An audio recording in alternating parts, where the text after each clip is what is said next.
thanks to all of our sponsors. Can we give another round of applause to all our sponsors and exhibitors? Just a reminder, make the time to connect with all of the exhibitors, because if you're not partnering with them, you're missing out on opportunities for innovation and creativity, okay? So thank you very much. All right, so we have a jam-packed morning here. We've got 4 tight presentations. Our speakers are ready to go. So I'm not doing long introductions for all of them, but there's great stories of partnership in here and innovation and tools for all of us to use. So with that, let's get started with CommuniTree. And I'm going to invite Jen, Drew, and Leopold to come on up to introduce themselves. So help me welcome them.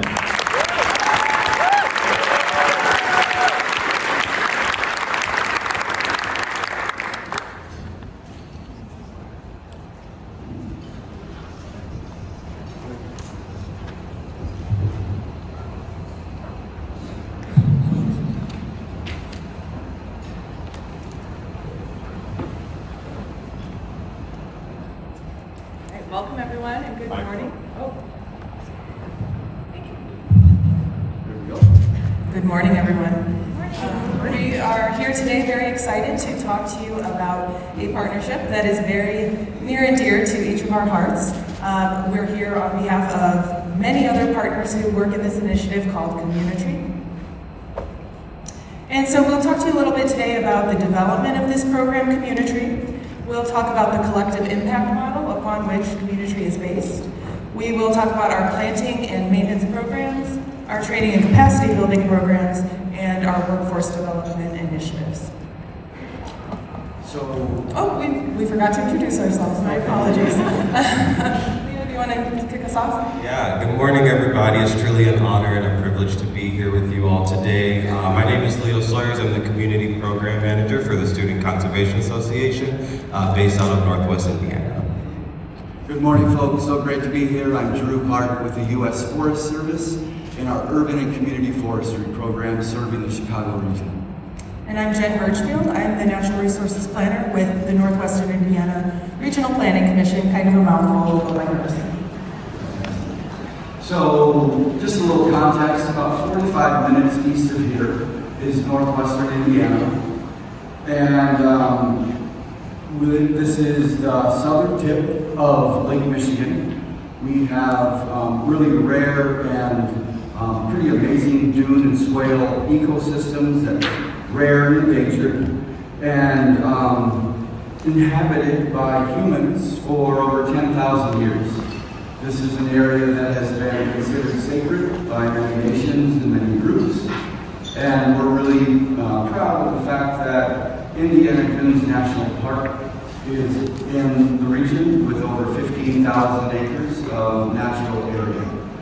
So, CommuniTree came about by just a group of us getting together in 2016. We recognized that this area has real economic challenges.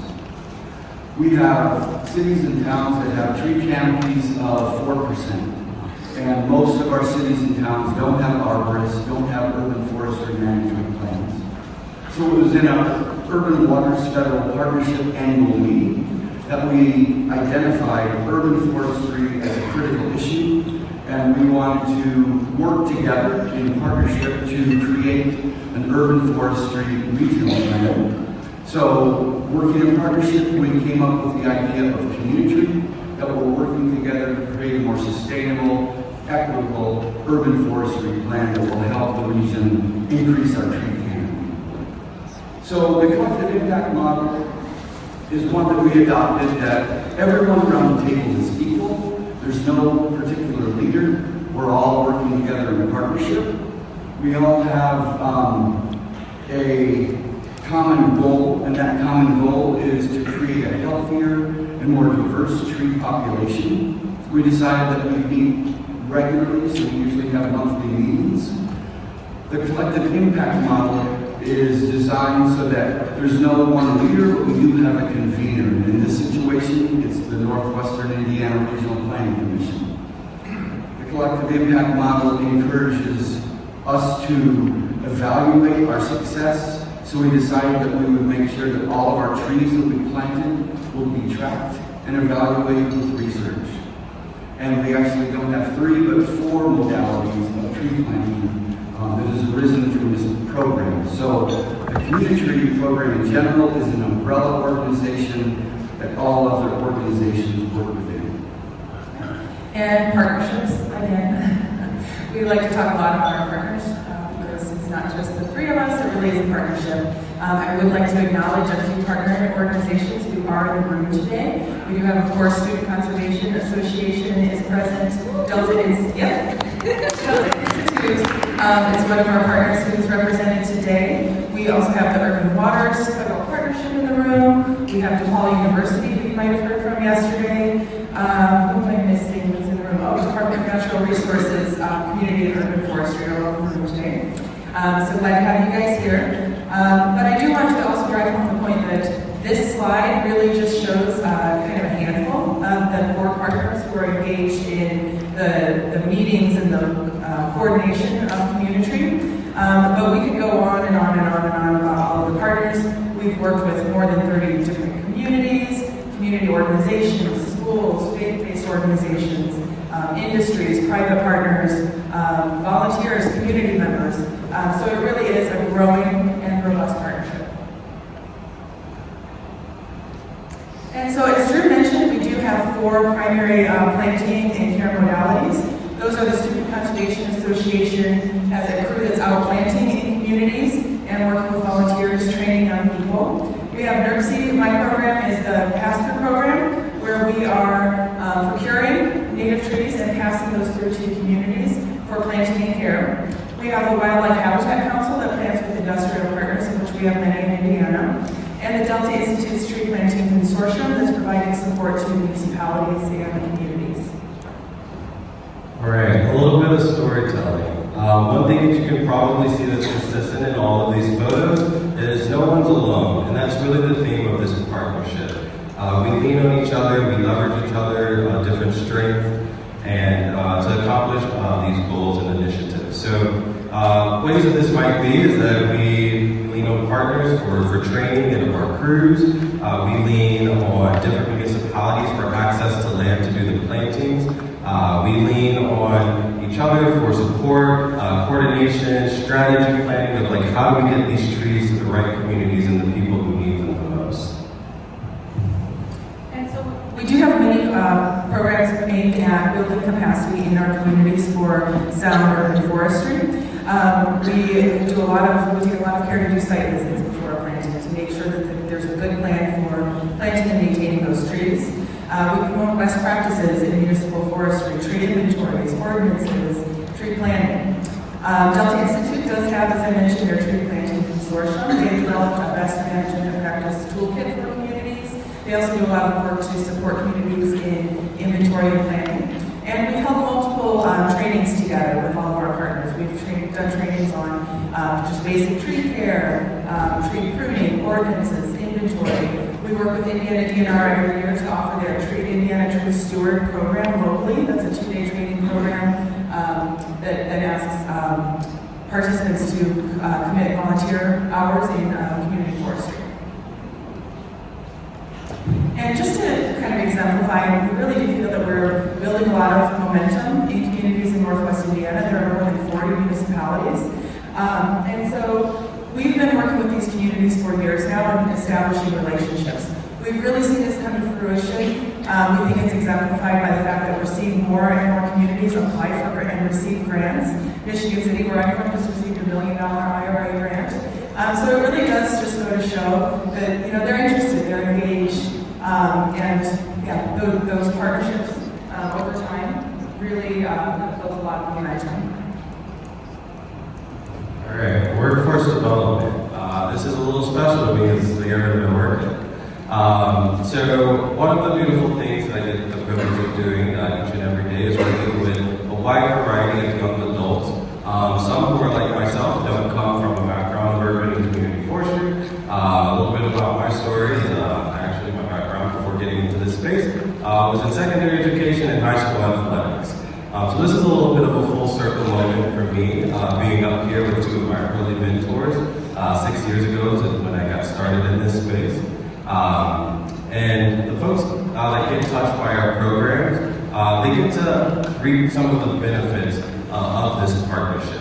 So it's the professional development, the leadership development. It is the exposure to a wide variety of the careers that's supporting this industry. I mean, I'm looking out into this room and I can only imagine how many different roles folks are holding. So, my job is really to get all of our members to get exposure to all of you guys, to help plant those seeds so that they can water over time as they pursue their careers. And one of the success stories that we have is we had a great member similar to myself just last season who got recruited out of one of the communities that we were working in, Marktown, East Chicago. It is a fence line community, and hopefully if you guys aren't familiar with it, you did get a little bit of exposure to it.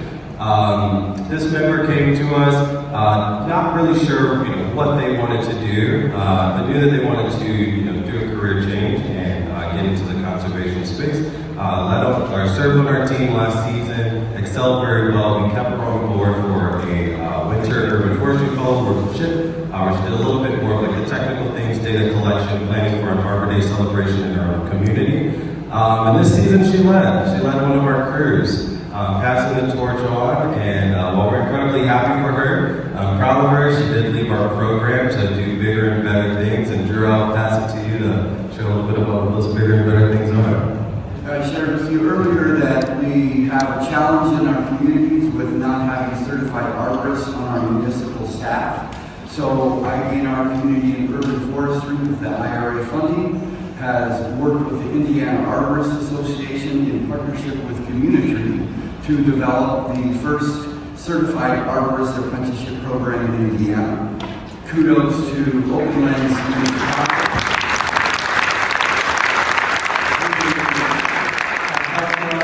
develop that program because they have a thriving program here.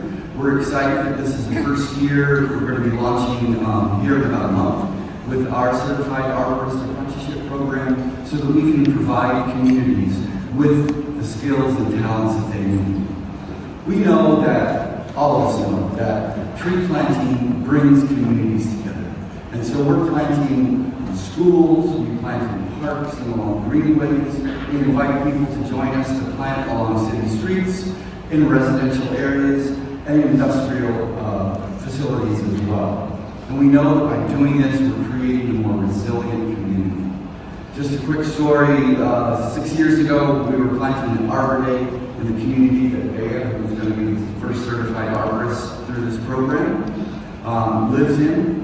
We had a librarian in a community library, Mrs. Jackson, and we talked to her about tree planting. She recruited her sister librarians, so they all came out and planted with us, and we planted about 150 trees that day in that community. Fast forward to 2 weeks ago, we were planting in Marktown, and these are the trees, and please excuse the co-dominants there. American elms grow a little bit like weeds.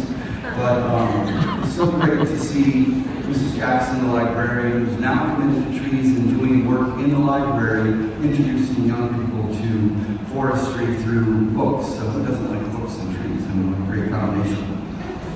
We also are really indebted to DePaul University, Dr. Jess Vogt, who has been studying CommuniTree with her students ever since its inception in 2016.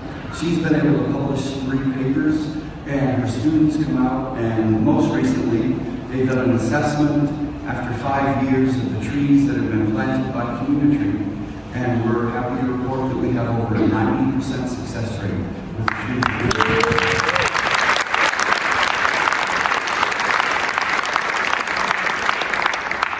Just anecdotally, in the preliminary findings that were just here, am I spoiling your publication? Anecdotally, the research team at DePaul, when they did this study, they said, we really suspect that the reason that CommuniTree has such a high success rate is the care that you all take with the communities on the front end, planting and providing follow-up support, making sure that there's a sound site plan and a sound maintenance plan. And to follow up on that, all of our partners are agreed that we don't plant trees unless there's a plan and commitment to the care and maintenance and watering of those trees for the first 2 to 3 years.